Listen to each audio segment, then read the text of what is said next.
Deus odeia o mal. Mais do que isso, Deus odeia o homem mau. Por quê? Isso é tão importante para você. Por que entender isso é tão importante? Bom dia, graça e paz de nosso Senhor Jesus Cristo. Vamos lá para mais um devocional baseado no Salmo capítulo 5. Verso 5. Os arrogantes não permanecerão à tua presença. Detestas todos os que praticam a maldade. Detesta, não é apenas não gosta.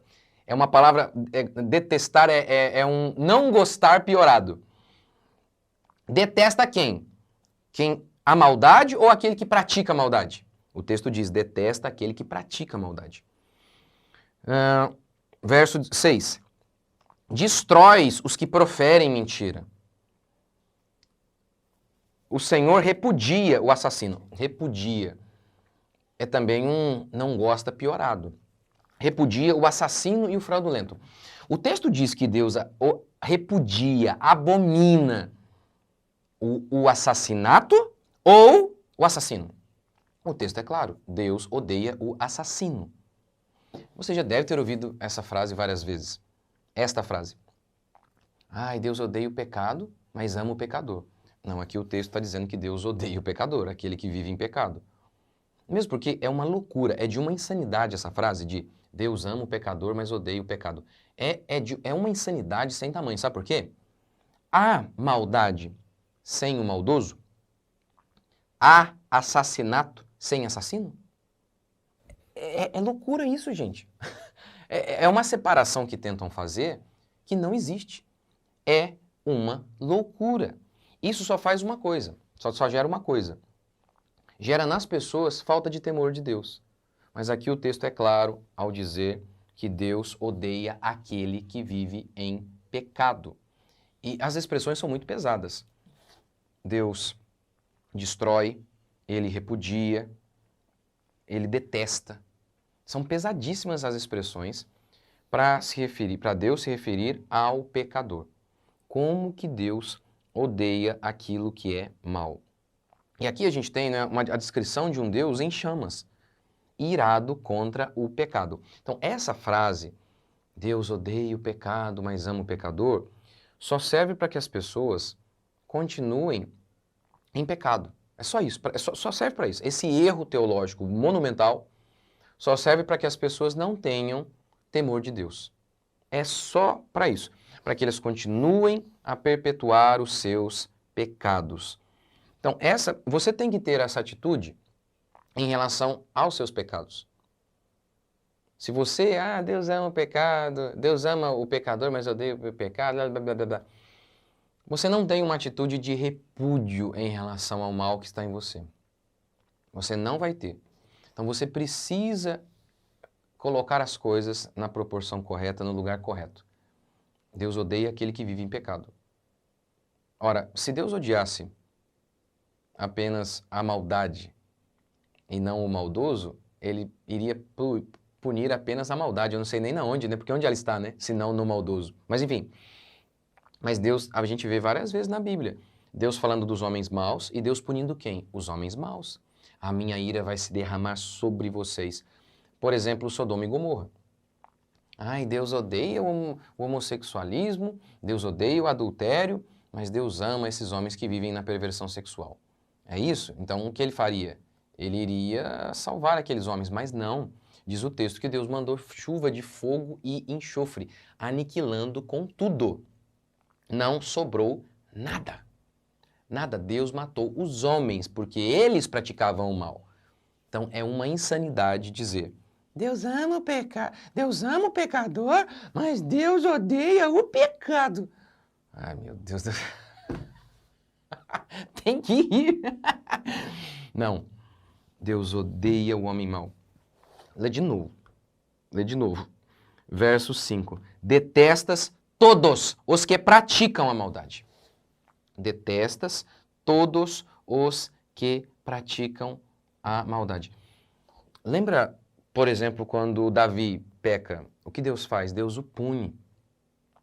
Então isso aqui serve para a gente se lembrar de como Deus é. O Salmo, ele não existe apenas, os Salmos, né, o livro de Salmos, não existem apenas para retratar as angústias dos salmistas, mas antes de tudo para retratar quem Deus é. Aqui você está vendo quem Deus é. E Deus odeia o pecado. Ele odeia, essa é a expressão aqui, porque repudia, é tudo isso, é odeia. Ele não tolera o que é mal. Outro salmista declara que Deus sente indignação todos os dias. É isso que a gente tem que ter. Não há um dia que Deus sente indignação com a maldade, todos os dias. Não há um dia que Deus se acostume, porque Deus se acostume. A gente se acostuma muitas vezes com a maldade, Deus não. Deus, ele fica irado. Deus, ele fica irado todos os dias. Esse é o nosso problema. Peraí, se Deus está irado com a maldade, por que nós não estamos? Nós devemos ficar indignados com aquilo que é mal. Por exemplo, a gente já se acostumou com o aborto? Com a pedofilia? Já fazer o quê? Com a corrupção? Não, nós devemos ficar indignados como Deus fica e fazemos o que a gente pode para combater isso. E a primeira maneira é pregando o Evangelho, para que essas pessoas se convertam. Pregando o Evangelho, expondo a lei de Deus que expõe os pecados dos homens. Mas a gente precisa se lembrar disso em relação a nós mesmos. Como que Deus vê o pecado? Como algo repugnante.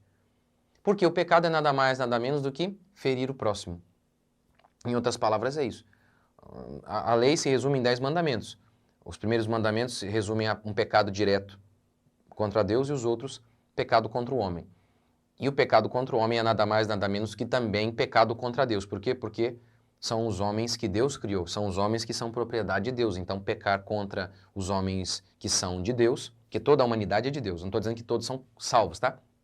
Mas Deus é dono de tudo, de todo mundo. Então, ferir esse homem é ferir o Deus que os criou.